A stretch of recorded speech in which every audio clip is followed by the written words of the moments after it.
Que bom estar com vocês de volta. Domingo passado eu estive lá no Bourbon, foi um momento muito emocionante, porque a gente estava voltando às origens, né?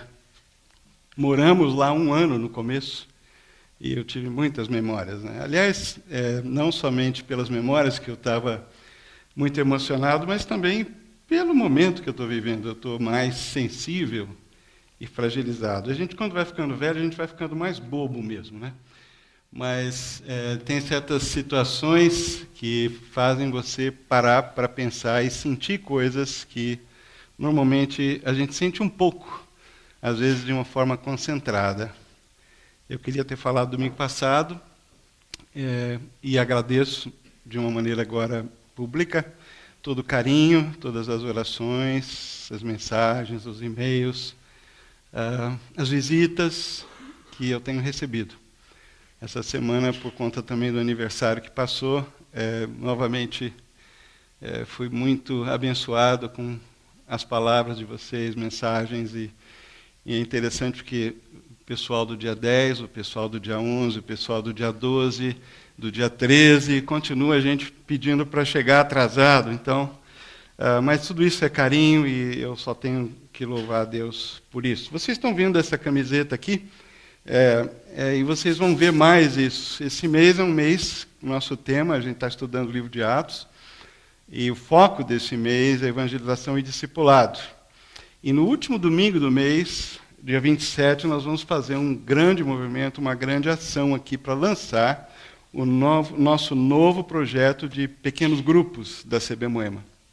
E isso tem a ver com esse momento que a gente está vivendo, de crescimento, de multiplicação, nessa área de pequenos grupos, que tem bastante a ver com o que a gente está estudando, vimos domingo passado, e vamos ver hoje. Ok. Por favor, não durmam. Se alguém estiver dormindo do seu lado, cutuca, para eu não precisar falar aqui da frente, fulano, acorda. Acho que é mais fácil você cutucar. Brincadeira. Vamos curvar nossa cabeça e principalmente o nosso coração e reforçar nossa atitude de dependência de Deus nessa hora. Pai, obrigado, porque a gente pode, em tudo e por tudo, dar graças. E nós te damos graças, porque estamos aqui, tua família. Já te louvamos, temos te louvado, e queremos que essa adoração seja genuína, que ela brote de um coração e de frutos de lábios que confessam o seu nome. Um nome poderoso, um nome que salva, alguém que é capaz de andar conosco e carregar as nossas fraquezas e suprir todas as nossas necessidades. E mais do que isso, um Senhor e um Salvador que nos dá rumo, nos dá significado e razão de existir. Por isso te louvamos nessa manhã e pedimos que o Senhor abençoe a tua palavra. No nome de Jesus. Amém. Quantos cristãos vocês calculam que havia no ano 100 depois de Cristo? E quantos vocês acham que havia na época em que o imperador Constantino estava entrando em cena, no ano 310? A resposta é simplesmente assustadora. No final do primeiro século, aquele grupo de cristãos, de discípulos de Jesus, que não passava aí talvez de algumas centenas, quando Jesus foi crucificado e ressuscitou, tinha virado aí um número em torno de 25 mil, no final do primeiro século. No ano 310, calcula-se que havia no Império Romano, dentro do Império Romano, nas cidades do Império, espalhados pelo Império, cerca de 20 milhões de discípulos de Jesus Cristo, de cristãos. Algumas centenas, 25 mil em pouco mais de 30, 40 anos, talvez 50, e aí depois de 200 anos, 20 milhões. A pergunta é, como é que isso aconteceu? Esse crescimento espantoso dos primeiros 3 séculos, especialmente os 2 últimos, né? 20 milhões. Como é que esse grupinho de discípulos de Jesus perseguido em Jerusalém se tornou a força espiritual mais poderosa do Império Romano num espaço tão curto de tempo? Uma parte importante dessa resposta está nas cidades. Quando a gente lê o livro de Atos, a gente percebe isso com muita clareza. Os primeiros cristãos, eles, especialmente depois da perseguição, eles foram anunciando o evangelho nas cidades.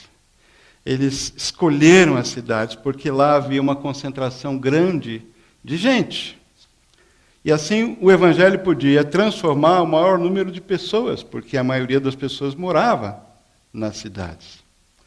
É interessante que o significado original da palavra pagão, em latim, paganos, é camponês. E por quê que ganhou um sentido religioso? Porque a maioria das pessoas que moravam na zona rural eram exatamente aquelas que ainda não haviam sido convertidas. A maioria dos convertidos estava nas cidades. Então a gente pode ver que nos primeiros 300 anos, o cristianismo foi um movimento principalmente urbano. E foi essa estratégia de alcançar as cidades que deu certo, mas essa é apenas metade da resposta para essa explosão que a gente viu nos primeiros 3 séculos. Isso é uma parte da resposta. A gente pode dizer que esse foi o hardware, vamos dizer assim, a estrutura do crescimento. E como é que o crescimento se deu estruturalmente falando? Através das cidades. Mas sem o que a gente podia pensar, sem um software, a história seria bem diferente. O Dr. Lucas, que foi participante do primeiro ciclo desse crescimento, um protagonista dele, ele, como médico, homem de ciência, um observador arguto e contemporâneo das fontes primárias, ele escreveu 2 livros. O primeiro livro, como a gente já tem falado aqui, que é o Evangelho de Lucas, relatando fatos que aconteceram antes dele entrar na história como protagonista. Ou seja, a vida de Jesus, os milagres de Jesus, as palavras de Jesus, que ele pesquisou e recebeu a informação de fontes originais, que conviveram com ele. O segundo livro que ele escreveu, que foi a continuidade da sua obra, Os Atos dos Apóstolos, fala justamente dos fatos, muitos deles, que ele viveu pessoalmente. Ele estava presente, não em toda essa parte, mas pelo menos uma parte em diante do livro. A narrativa, inclusive, passa a ser na primeira pessoa do plural, que indica que ele faz parte do que está acontecendo. E o Dr. Lucas, então, narra esses fatos e ele nos dá uma dica importante logo no início do livro, capítulo 1, versículos 1 e 2. Em meu livro anterior, Teófilo, escrevi a respeito de tudo que Jesus começou a fazer e a ensinar. Isso foi o primeiro volume. Até o dia em que ele foi levado aos céus, depois de ter dado instruções por meio do Espírito Santo aos apóstolos que havia escolhido. E ele continua dizendo que Jesus esteve com eles, comeu com eles, depois se despediu, foi levado às alturas. Mas observe no versículo 2, que ele diz, até o dia em que ele foi levado aos céus. Eu queria destacar essa frase, depois de ter dado instruções por meio do Espírito Santo que ele havia escolhido. Que instruções foram essas? A gente pode pensar imediatamente em capítulo 1, versículo 8, Atos 1, 8, a maioria de nós, assim, capaz de citar até de cor, mas recebereis poder ao descer. Sabe? Fala comigo. Mas recebereis poder ao descer sobre vós o Espírito Santo e sereis minhas testemunhas, tanto em Jerusalém, como em toda a Judéia e Samaria e até os confins da terra. Interessante essa instrução clara que Jesus dá aos discípulos no momento em que ele vai ser elevado e tirado da presença deles. Claramente ele está dizendo que eles deveriam ser testemunhas de Jesus, começando por Jerusalém e continuando a ser testemunhas até chegar aos confins da terra. E é interessante que confins da terra é uma expressão aberta, né? Porque Jesus sabia, porque ele é o Criador, mas Os discípulos não tinham ideia de quais eram os confins da terra. Quer dizer, a noção deles de confins da terra era bem diferente da nossa. Hoje a gente tem uma ideia do todo. Mas o que ele está falando aí? Na realidade, ele está falando novamente do ponto de vista geográfico da tarefa da missão, da evangelização. Essa expansão geográfica que começa em Jerusalém e chega até Roma, capital do Império, a gente vê no livro de Atos. O livro de Atos, ele contém a história de praticamente três décadas. As 3 décadas que partem do dia em que Jesus é elevado às alturas até a prisão de Pedro domiciliar em Roma. São 30 anos aproximadamente que se passam aí na narrativa do livro de Atos. Mas, novamente, quando Jesus fala Jerusalém, Judéia e Samaria até os confins da terra, está falando da geografia, da expansão geográfica, que o evangelho é universal, ele tem que ir para todos os cantos, começando aqui, mas não ficando aqui. Novamente, o que a gente está vendo aqui é uma outra parte do hardware, da estratégia, da estrutura do crescimento, que a gente pode agora ampliar um pouquinho. Nós falamos que os discípulos, no livro de Atos, foram alcançando as cidades do império, mas as cidades do mundo inteiro, as cidades até os confins da terra. Essa foi a estratégia deles. Será que Lucas registrou alguma coisa que indique o software, ou seja, aquilo que é responsável para dar conteúdo e sentido a essa expansão geográfica que atingia as grandes cidades, as cidades do Império? Será que a estratégia em si garantiu essa explosão que a gente percebe que aconteceu nos primeiros 3 séculos? Vamos ver. Vamos ver se Lucas tem alguma coisa a falar sobre isso. Capítulo 2, versículos 41 a 47. Vamos abrir a Bíblia, a gente não tem ajuda da tela. Você pode ir acompanhando comigo, que nós vamos hoje fazer barulho de página virando. 2, 41 a 47, final do sermão de Pedro no Pentecoste, e o que acontece logo em seguida. Eu selecionei algumas partes aqui. Versículo 41 do capítulo 2, com muitas outras palavras, os advertia e insistia com eles, dizendo: salvem-se dessa geração corrompida. E os que aceitaram a mensagem foram batizados. E naquele dia houve um acréscimo de cerca de 3.000 pessoas. E o texto continua, e eu quero chamar a atenção. E eles se dedicavam ao ensino dos apóstolos, à comunhão, ao partir do pão, às orações. Todos estavam cheios de temor. Muitas maravilhas e sinais eram feitas pelos apóstolos. E os que criam mantinham-se unidos. Tinham tudo em comum. Mais adiante, todos os dias, continuavam a reunir-se no pátio do templo. Eles não tinham um edifício. Era o templo. Era para lá que eles iam. Era o point. Era o lugar onde eles se encontravam para aprender dos apóstolos. Eles partiam o pão nas casas, participavam juntos das refeições, com alegria, sinceridade do coração, e tudo isso fazia com que a igreja crescesse. A Bíblia diz ainda no versículo 47 que o Senhor lhes acrescentava diariamente os que iam sendo salvos. Nos capítulos 3 e 4 nós temos uma narração interessante da cura de um aleijado, porque eles estavam lá no templo e Pedro e João curam aquele aleijado, que eles falam: olha, não tem ouro nem prata, mas o que eu tenho, isso eu te dou, levanta, enfim. Aquilo foi uma comoção. Todo mundo falava disso, a cidade inteira, empolvorosa. Lógico que as autoridades começaram a ficar incomodadas, porque eles não podiam negar esse milagre que tinha sido feito. Mas além da pregação de Pedro no capítulo 3, no capítulo 4, logo em seguida, nós lemos o que os dois estavam fazendo no templo.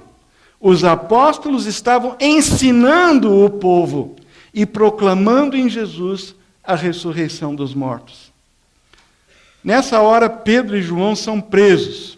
Mas, continua o texto, muitos dos que tinham ouvido a mensagem creram, chegando o número só de homens que creram, perto de 5.000, capítulo 4, versículo 4. Mas, no dia seguinte, eles foram levados perante as autoridades, porque eles ficaram presos. E agora começa uma sucessão de encontros com as autoridades judaicas em Jerusalém. um depois do outro. Essas autoridades, especificamente, o que eles fazem? O que está incomodando as autoridades em Jerusalém? Versículo 4, versículo 17, 4, versículo 17 e 18. Ordenaram-lhe que não falassem nem ensinassem em nome de Jesus. A resposta dos apóstolos, versículo 19, é famosa. Julguem os senhores mesmos se é justo aos olhos de Deus obedecer aos senhores e não a Deus, pois não podemos deixar de falar do que vimos e ouvimos. Eles são soltos. E mais adiante nós lemos, versículos 31 e 33 desse capítulo, todos ficaram cheios do Espírito e anunciavam corajosamente a palavra do Senhor. E adiante, com grande poder, os apóstolos continuavam a testemunhar da ressurreição do Senhor. Ninguém conseguia calar os caras. Ninguém conseguia. Eles tinham uma compulsão, uma obsessão por anunciar, por ensinar. Vamos para o capítulo 5, versículos 12 em diante. Os apóstolos realizavam muitos sinais e maravilhas entre o povo. Todos os que creram costumavam reunir-se no pórtico de Salomão, que é ali uma parte do templo. Lá era o point. Em número cada vez maior, um pouquinho mais adiante, homens e mulheres criam no Senhor e lhes eram acrescentados. Afluíam também multidões das cidades próximas a Jerusalém. Milagres eram feitos. E aí começou a vir gente de toda parte. A igreja estava crescendo. Era um negócio, um movimento gigante em Jerusalém. Jerusalém não estava podendo conter a explosão do Evangelho. O contexto deixa claro que as multidões, além dos milagres realizados pelos apóstolos, estão ali sendo ensinadas pelos apóstolos. Como consequência, uma nova prisão. Capítulo 5, versículos 17 e 18. Um anjo liberta os dois com a seguinte inscrição. Veja o que o anjo diz a Pedro e João. Dirijam-se ao templo, lugar que eles sempre iam, e relatem ao povo toda a mensagem desta vida. Ao amanhecer, entraram no pátio do templo, versículo 19 a 21, que eu estou lendo, como haviam sido instruídos e começaram a ensinar o povo. Será que Lucas está dando uma dica para a gente?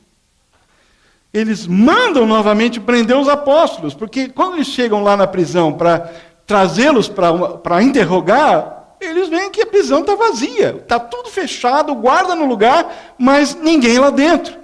E alguém manda dizer, é uma ironia do texto, os caras que vocês estão procurando estão lá pregando no templo, estão lá ensinando o povo.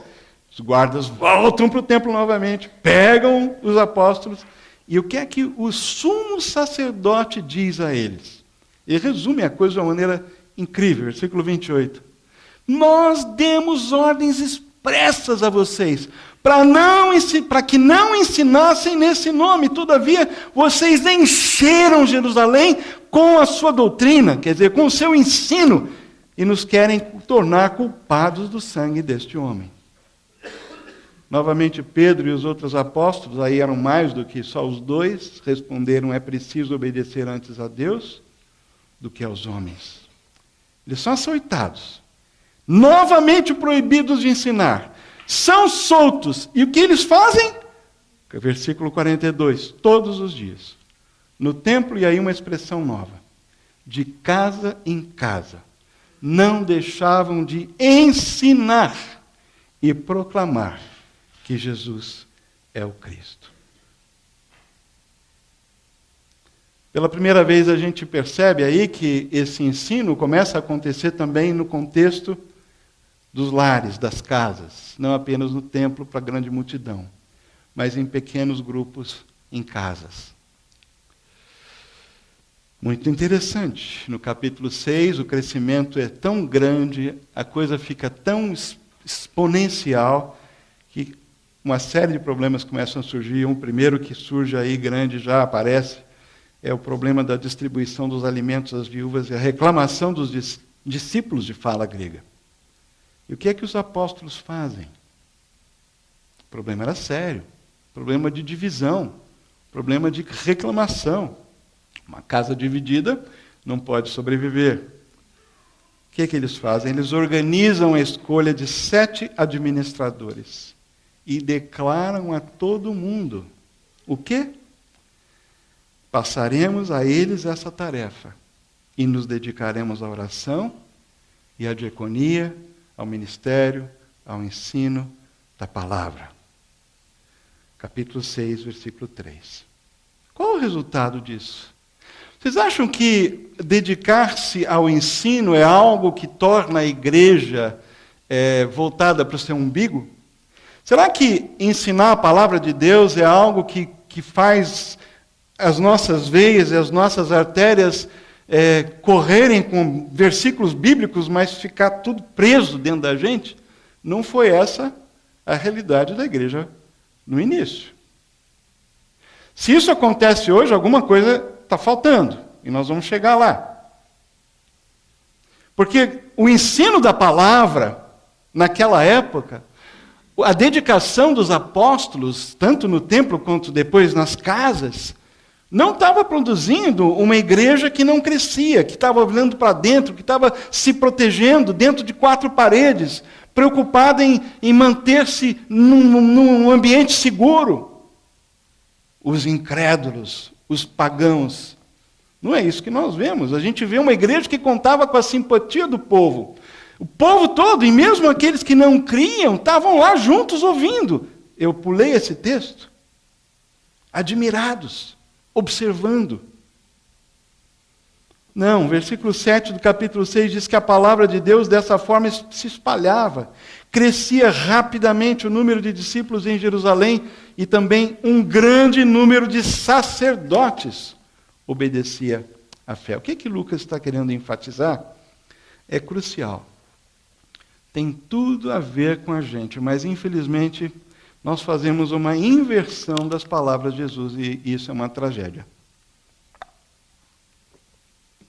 Jesus afirmou: eu edificarei a minha igreja. E ele ordenou: façam discípulos de todas as nações. Nós nos matamos para construir igrejas para Jesus. E negligenciamos a tarefa de fazer discípulos de Jesus. E essa inversão é uma tragédia. Nós nos preocupamos com a estrutura, com a organização, com o crescimento numérico, como vamos funcionar, se está tudo no lugar, quanto custa, temos dinheiro, não temos dinheiro, e precisamos exercer a mordomia e ser responsáveis. Se não crescemos, há um problema. O crescimento é natural, deveria acontecer. Mas a ordem de Jesus para nós não foi edificar a igreja. Isso é para Ele fazer. Quem faz isso é Ele. A nossa tarefa é fazer discípulos de Jesus. Em primeiro lugar, discípulos não se produzem em massa por geração espontânea. Sim, o Espírito Santo é quem deflagra esse processo pela pregação da palavra. Os textos que a gente acaba de ler deixam claro essa insistência quase obsessiva dos apóstolos em 2 coisas. Em primeiro lugar, anunciar o evangelho ao povo, ou seja, pregar a salvação em Cristo. O tempo todo. Não existe nenhum nome pelo qual importa que sejamos salvos. Mas em segundo lugar, ensinar a palavra de Deus. Sabe, eles entenderam desde o começo que é o evangelho que é o poder de Deus para a salvação de todo que crê. Primeiro do judeu e também daqueles que não eram judeus, como nós vemos na narrativa do livro de Atos. A partir de Pedro, falando para Cornélio, sua casa, seus amigos em Cesareia, e depois o evangelho com a perseguição explodindo ali pela Palestina, entrando nas regiões mais ao norte, chegando a Antioquia da Síria. E foi por isso exatamente que as autoridades se incomodaram, porque o ensino era um ensino explosivo. Agora, apesar da incansável dedicação dos apóstolos em ensinar aquela enorme massa de novos convertidos lá em Jerusalém, e o ponto de encontro favorito deles era o Pórtico de Salomão lá no templo, o modelo de crescimento de Jerusalém não era sustentável. O de Antioquia, sim. Antioquia era uma cidade grande, que ficava 480 quilômetros ao norte de Jerusalém. Quem evangelizou, primeiro os judeus que haviam lá, que havia uma colônia de cerca de 70 mil judeus em Antioquia, e uma população ali na cidade ao redor de cerca de 500 mil pessoas. Era enorme a cidade. E quem evangelizou lá primeiro não foi nenhum dos apóstolos, não foi ninguém conhecido. Foram os que foram perseguidos, dispersos, especialmente aqueles que estavam em Jerusalém e gostaram da experiência, não queriam ir embora depois do dia de Pentecostes e acabaram tendo que sair, e até os que moravam lá por causa da perseguição. E eles é que levaram o evangelho primeiro para os judeus da comunidade, das sinagogas lá de Antioquia, mas também alguns que não eram judeus, que eram de Chipre, de Cirene, falaram também aos que não eram judeus. E surgiu ali uma comunidade de seguidores, de convertidos a Jesus Cristo. É interessante a gente pensar um pouco nessa cidade, porque isso vai nos ajudar a entender o contexto no qual isso tudo está acontecendo. Antioquia, como eu disse, é uma cidade enorme, ela é a terceira cidade do Império, depois de Roma e de Alexandria. Ela ficava no cruzamento de várias rotas comerciais, ao sul, Palestina e Egito, a leste, Pérsia, a oeste, a província da Ásia Menor, Cilícia, Síria, toda aquela região, na direção da península, e ao mar, Egeu. Era chamada a Rainha do Leste. É interessante que ela era a capital da província da Síria e um caldeirão de culturas, porque ali você tinha o Ocidente e o Oriente, tradições gregas e romanas se mesclando com influências semíticas, árabes e persas. Cícero elogiou a arte e a literatura de Antioquia. Era uma cidade importante. Juvenal referiu-se à sua imoralidade notória, fazendo uma metáfora, dizendo que o rio Orontes deságua sua poluição no rio Tíber. Uma alusão ao fato de que os costumes imorais, a vida desregrada, notória de Antioquia, estavam também influenciando até a cidade de Roma. Havia também uma prostituição cultural por causa do templo de Dafne e Apolo, que ficava ali perto da cidade. E é para esse grupo de novos convertidos que Barnabé é enviado nessa cidade grande e importante. Um pequeno grupo de novos convertidos. Uma comunidade meio que internacional, né? Num ambiente cosmopolita, mas pequeno. E é para lá que Barnabé é enviado pelos apóstolos para investigar o que está acontecendo. Pedro foi para Cesareia, Barnabé foi para Antioquia. Talvez a experiência que Barnabé tenha vivido lá na Mega Church, ou Mega Igreja de Jerusalém, antes da perseguição, com certeza levou a se dedicar imediatamente à formação espiritual daqueles novos convertidos. Sabe qual é a melhor hora da gente começar a fazer discípulos, o discipulado? No início. Na hora que a pessoa se converte. Logo nos primeiros dias, nos primeiros meses. Essa é a melhor hora. E foi exatamente isso que Barnabé percebeu. Ele diz a Bíblia, capítulo 11 de Atos, que ele chegou e viu a graça de Deus. Ele não tentou fazer de Antioquia um clone da igreja de Jerusalém. Ele entendeu que havia ali algo novo que o Espírito Santo estava fazendo. E ele percebeu que ele precisava consolidar, firmar a fé daqueles novos convertidos. Mas, apesar de ser apenas uma pequena comunidade, uma pequena igreja, Barnabé percebe que essa não é uma obra que ele pode fazer com excelência sozinho.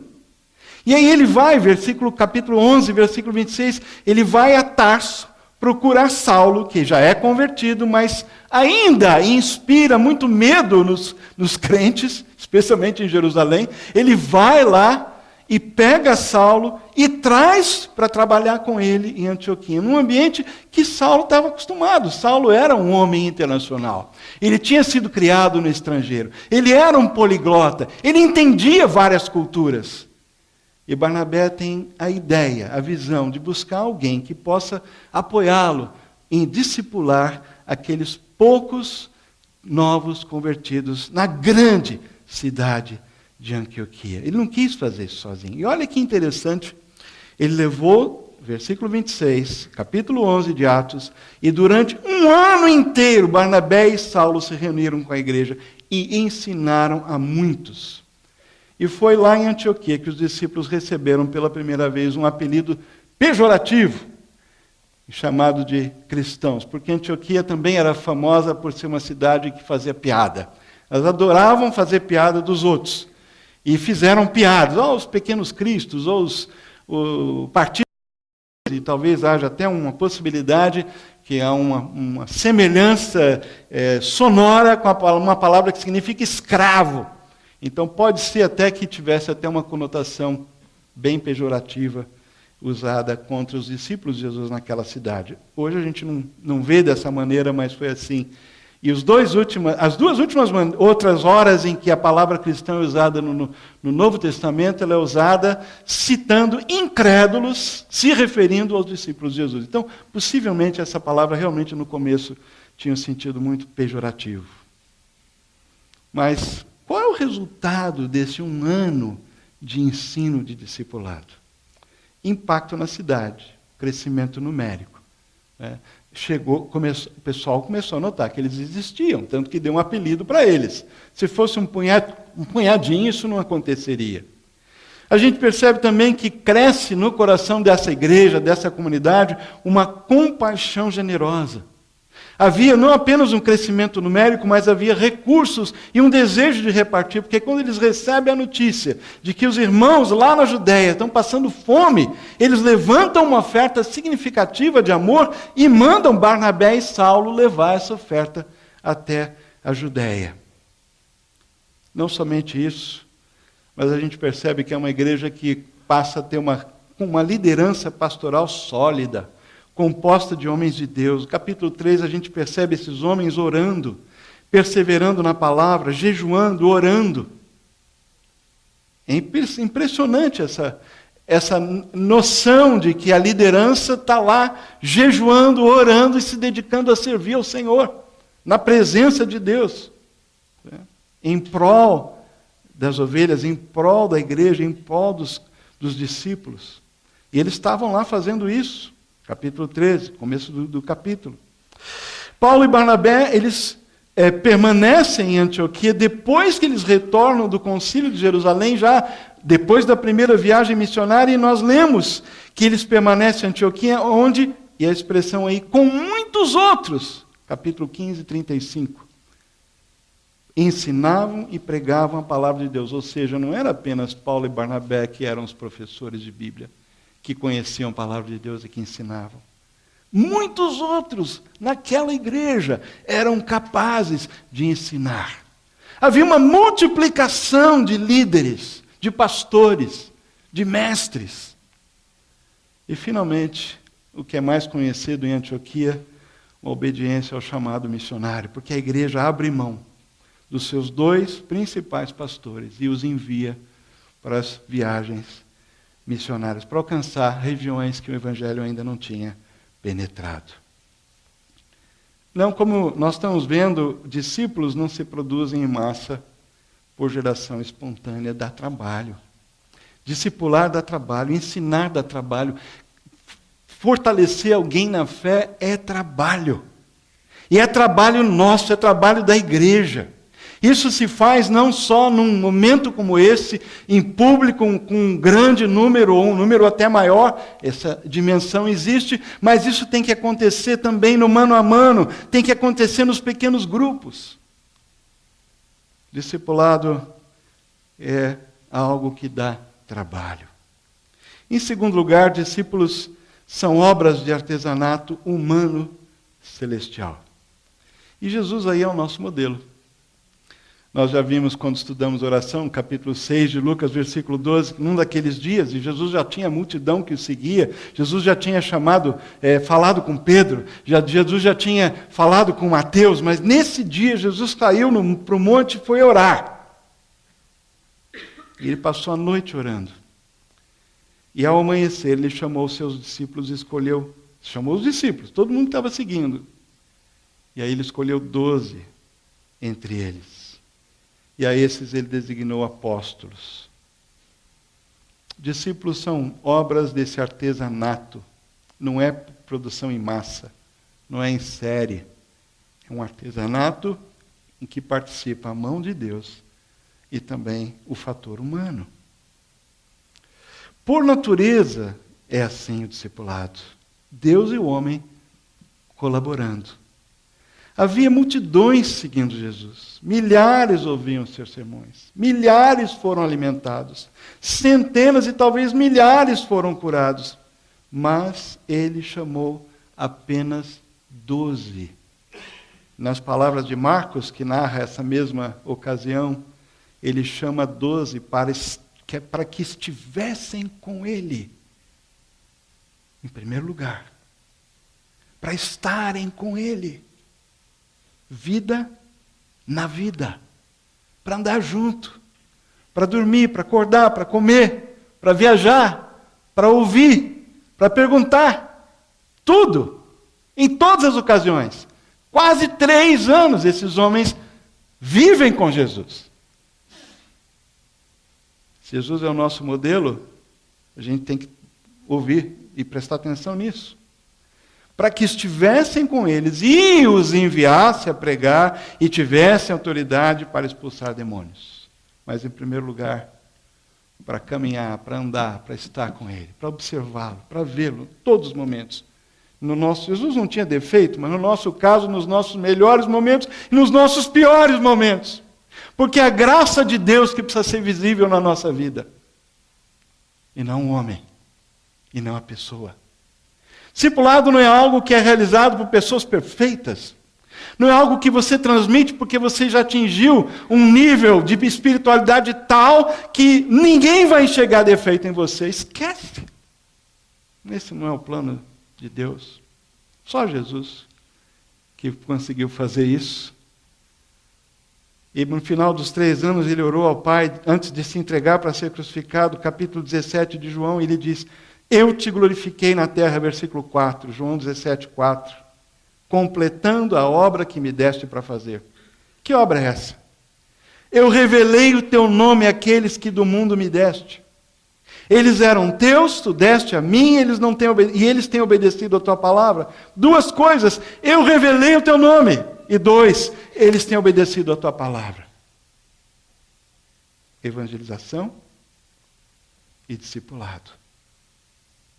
Não basta, quando você tem um filho, aqui tem vários, esperando e vários que tiveram, você não chega em casa e dá a chave da casa, o quarto do seu filho, o armário cheio de potinhos, diz assim: filhinho ou filhinha querida, está tudo preparado para você, está aqui, ó. E papai e mamãe fizeram uma poupança para a sua universidade, já estão guardando para quando você chegar lá, na frente você vai poder ir para a universidade, não vai ter problema financeiro nenhum, já vai entrar assim, numa boa no mercado de trabalho. Então está aqui, teu quarto, a chave, televisão, LED, e tal, está aqui, tudo para você. Isso é um absurdo. Também os discípulos de Jesus precisam ser desenvolvidos, criados como filhos, como crianças. E a primeira coisa, Jesus diz, eles reconheceram de fato que vim de ti e creram que tu me enviaste. E Jesus eu rogo por eles. E a primeira coisa no modelo de Jesus é orar. Nós temos que orar antes, durante e depois. Porque vai chegar um momento que aquela pessoa que você investiu, andou com ela, viveu com ela, comeu com ela, abriu o seu coração, a sua vida para ela, vai chegar um momento em que ela vai voar. E às vezes não é o momento que você esperava que isso ia acontecer. Talvez até seja um momento que você achava que não devia acontecer, que era prematuro. Você não controla o discipulado nem o discípulo.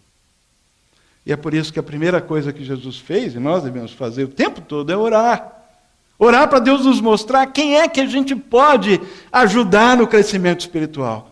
Sempre tem alguém perto da gente que a gente pode encorajar, se encontrar intencionalmente. Nós precisamos começar a respirar e viver essa realidade aqui na CB Moema. Porque senão nós vamos continuar crescendo, e esse crescimento não vai ser sustentável, ou vai ser superficial. Em segundo, Jesus convida os discípulos para andarem com ele. Discipular é convidar alguém para andar junto conosco, nessa jornada da fé. É um convite para seguir Jesus junto comigo. Paulo disse isso em outras palavras: sejam meus imitadores como eu sou de Cristo. Quer dizer, enquanto Paulo está olhando para Jesus, quem estiver com ele está na direção certa. E é assim que a gente tem que fazer. Vamos junto. É o famoso hashtag tamo junto na jornada cristã. Lógico, há diferentes estágios, tem pessoas novas na fé, tem pessoas que nunca tiveram oportunidade de ser ajudadas nesse crescimento, tem pessoas que querem aprender a fazer isso, então se aproximam da gente, já são crentes mais antigos, e eles querem aprender como é que eu discipulo alguém. Então tem toda uma gama de diferentes estágios e tempos que você usa para ajudar alguém a crescer e subir o próximo degrau. O novo convertido precisa ser ajudado a ficar firme na fé. Se ele já é firme na fé, ele precisa ser ajudado a dar fruto, a multiplicar. E é isso que é discipulado. É compartilhar a aprendizagem humilde de obedecer a palavra de Deus. Quando Mateus registrou aquela última palavra de Jesus com os discípulos, ele disse: vão e façam discípulos de todas as nações, batizando-os em nome do Pai, do Filho e do Espírito Santo, Mateus 28, 19 e 20. Ensinando-os todas as coisas? Não. Ensinando-os a obedecer a tudo que lhes ordenei. É por isso que Jesus diz que eu realizei a obra. Eles têm obedecido a tua palavra. Porque se só ouvir a palavra e não viver a palavra, não significa nada. Discipulado é a tarefa que começa com o discipulador, de andar de acordo com a palavra de Deus. E ajudar alguém junto com ele, ou ela, a aprender a andar de acordo com a palavra de Deus. Isso significa que no discipulado a gente não compartilha somente a nossa experiência, ou o que a gente acha, ou o que dá certo, ou sabedoria humana. No discipulado, quando a gente cresce junto com alguém, nós abrimos a Bíblia e deixamos que a palavra ilumine os nossos passos, como diz o Salmo 119, 105. Em terceiro e último lugar, os discípulos são formados para se multiplicarem, não para dependerem de nós. Na primeira viagem, Barnabé e Saulo levaram João Marcos com ele. João Marcos era parente de Barnabé. É o Marcos que é responsável pelo Evangelho de Marcos. E na primeira viagem missionária, João Marcos não aguentou a parada. E quando chegou ali na Panfilha, mais ou menos na metade da viagem, um terço da viagem, ele deu no pé. Voltou. E mais tarde, depois de algum tempo, os apóstolos voltaram, plantaram algumas igrejas, retornaram, estavam em Antioquia, e Paulo disse a Barnabé: vamos voltar para ver, capítulo 15, 36, depois do concílio de Jerusalém. Pode acompanhar. Vamos voltar para ver os irmãos em todas as cidades onde pregamos a palavra do Senhor, para ver como eles estão indo. Aí Barnabé queria levar João, também chamado Marcos. Mas Paulo não achava prudente levá-lo, pois ele, abandonando-os na Panfilha, não permanecera com eles no trabalho. Tiveram um desentendimento tão sério que se separaram. Barnabé, levando consigo Marcos, navegou para Chipre. Chipre foi uma das regiões. E Paulo escolheu a Silas e partiu encomendado pelos irmãos à graça do Senhor, e foi lá para as regiões da Síria, da Cilícia, fortalecendo aquelas igrejas que já existiam como resultado da primeira viagem. Ele chega a Derbe, depois a Listra, e lá em Listra havia um discípulo chamado Timóteo. A mãe dele era judia, convertida, o pai era grego, e os irmãos de Listra e Icônio, que eram cidades vizinhas, davam um bom testemunho dele. E Paulo então resolve levar Timóteo com ele na viagem, e a partir dali, Timóteo passa a ser o principal discípulo de Paulo. A diferença entre Barnabé e Paulo é que Paulo era focado na tarefa, Barnabé era focado em pessoas. E eles se separaram. Barnabé deu uma nova chance para Marcos, foi para Chipre. Paulo levou Silas para visitar as igrejas da Síria e da Cilícia. Basicamente, a tarefa do discipulado pode ser resumida da seguinte forma: eu faço, você observa. Segundo lugar, a gente faz junto. Terceiro lugar, você faz, eu observo. E por último, você faz e outra pessoa vai observar e começar um novo ciclo de multiplicação. É simples. É o que a gente faz em casa com os nossos filhos. Olha aqui como é que o papai faz. Olha aqui como é que a mamãe faz. Não, não é bem assim. É desse jeito. Esse é o trabalho do discipulado. Anos depois, e Timóteo andou com Paulo durante anos, Timóteo e muitos outros. Anos depois, Timóteo já no seu voo solo, pastor, na igreja de Éfeso, ele recebe uma carta com o tom de despedida de Paulo. E Paulo escreve o seguinte: você, filho meu, fortifique-te na graça, 2 Timóteo capítulo 2, versículo 1 e 2. Fortifique-se na graça que há em Cristo Jesus. E as palavras que você me ouviu dizer na presença de muitas testemunhas. Você me observou em todas as situações. Quando eu estava bem, quando eu estava mal, perseguido, apanhando, quase morto, naufrágio, tudo até a situação. Aquilo que você ouviu de mim, confie a homens fiéis que sejam também capazes de ensinar a outros. São 4 gerações: Paulo, Timóteo, homens fiéis e capazes de ensinar, de transmitir, e os outros. 4 gerações. Discipulado é uma tarefa de multiplicação e não criar uma dependência. Às vezes a gente acha que discipular alguém significa que nem a mamãe passarinha que você vai lá no ninho e fica dando comidinha na boca do passarinho a vida inteira. Não. É ajudar o passarinho a crescer e poder voar. É multiplicar, para que esse passarinho possa construir outro ninho e fazer a mesma coisa com outros. Mas a história não acaba aí. Nessa mesma carta de despedida, Paulo, preso, pede que Timóteo venha passar um tempo com ele. Capítulo 4 de 2 Timóteo. Versículo 9, ele diz: procura vir logo ao meu encontro. E Paulo está choroso, porque o discipulado não é uma ciência exata. Olha só. Demas, tendo amado este mundo, abandonou-me e foi para Tessalônica. Andou com Paulo, mas abandonou. Outros, a gente não sabe se é exatamente por questão de ministério ou não, mas Crescente foi para a Galácia, Tito foi para a Dalmácia, e às vezes a gente tem necessidade de alguém que esteja ao lado, mas a pessoa está na obra, está fazendo o que precisa fazer, está alcançando outros, está evangelizando, está discipulando. E nem sempre, quando a gente cresce, quando a gente fica mais adulto e maduro em Cristo, a gente precisa entender que às vezes nós vamos ter situações em que a gente vai estar só. Isso é maturidade. E se não vier ninguém do teu lado chorar com você e ficar do seu lado e te ajudar e te paparicar e falar assim: ah, coitadinho, é isso mesmo. Porque uma das características da pessoa madura é que ela tem automotivação, ela se alimenta sozinha, ela aprende a confiar em Deus.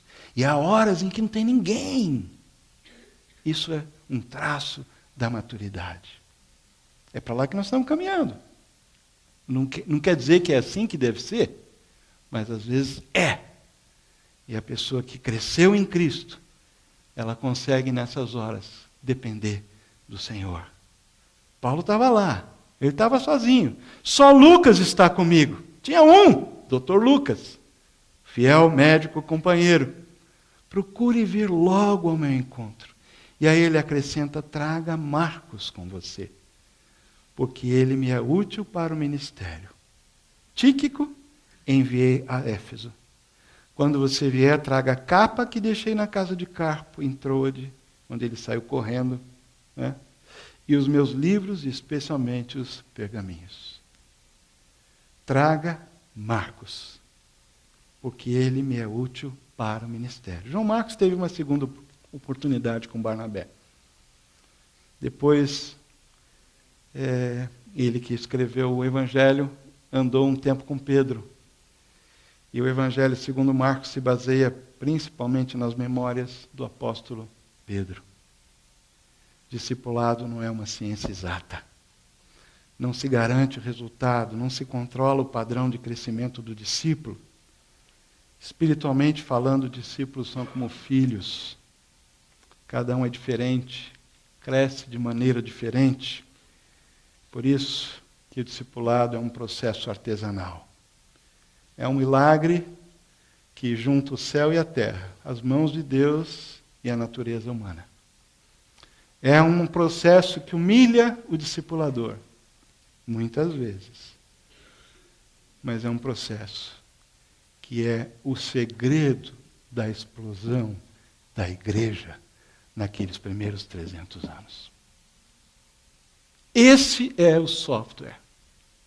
É isso que faz o hardware da estratégia das cidades, das grandes cidades, de casa em casa, do jeito que a gente quiser, pequenos grupos, o que for, os ministérios, tudo isso é maravilhoso.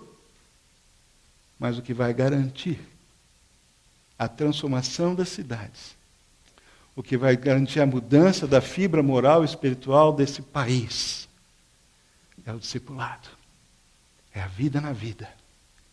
Vem comigo, vamos crescer junto. Eu estou seguindo Jesus, segue Jesus comigo. Vamos aprender junto, eu e você. A pergunta que não quer calar é onde que você está nesse processo? Como é que você está nesse processo? Onde é que você se encaixa nessa linha do tempo da jornada espiritual? E eu queria desafiar você hoje a decidir, escolher pelo menos ficar de um lado. Ou ser discipulado, ou discipular alguém. E talvez a melhor escolha é as duas. Eu vou discipular, mas eu quero também ser acompanhado, discipulado. Eu quero que alguém me ajude no meu crescimento. Vamos orar?